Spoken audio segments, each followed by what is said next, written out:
Trust me, Mom. That's what he said. And I believed him. If you had asked me a year ago, I would have told you I raised a good son. The kind who called every Sunday, carried groceries, without being asked. The kind who said, I love you, before hanging up. Daniel was my only child. After his father passed, it was just the two of us.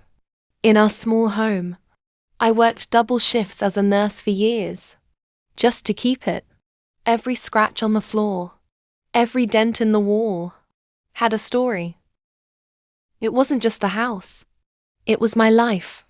Daniel grew up, got a good job, got married, moved across town. I told myself, that's how life works. They leave. But I missed him. So when he started visiting more often, I was happy.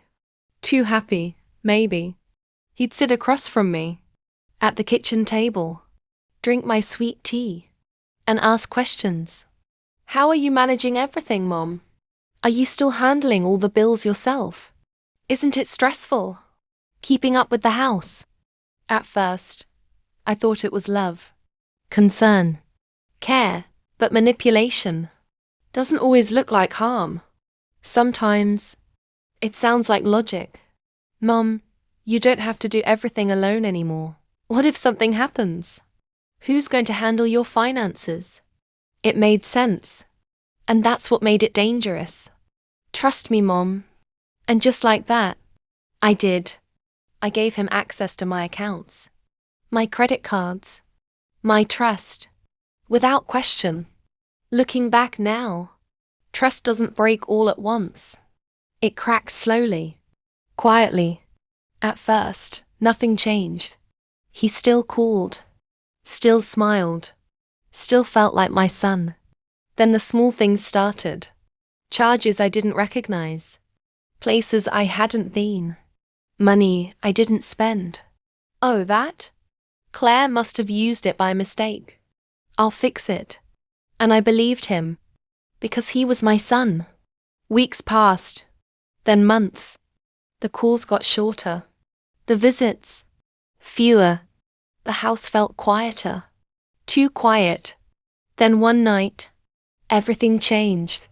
I found his old laptop, turned it on. No password.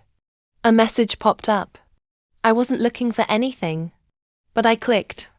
At first, normal conversation. Then I scrolled, and I saw it. She trusts me. My heart dropped. Once we move her into a facility, it'll be easier. A facility? And the house?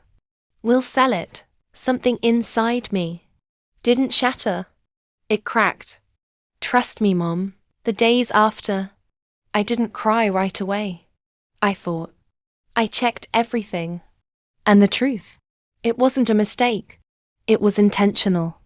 So I called the bank, cancelled everything, every card, every access.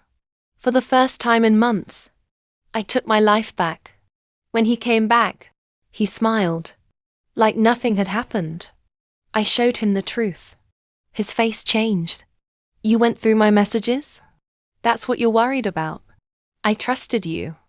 And he had nothing to say. The truth is, betrayal doesn't happen in a moment. It builds. Through choices. Through silence. Through excuses. I didn't lose my house. I didn't lose my money. But I lost blind trust. And I learned something. Moral, love, should never cost you your awareness.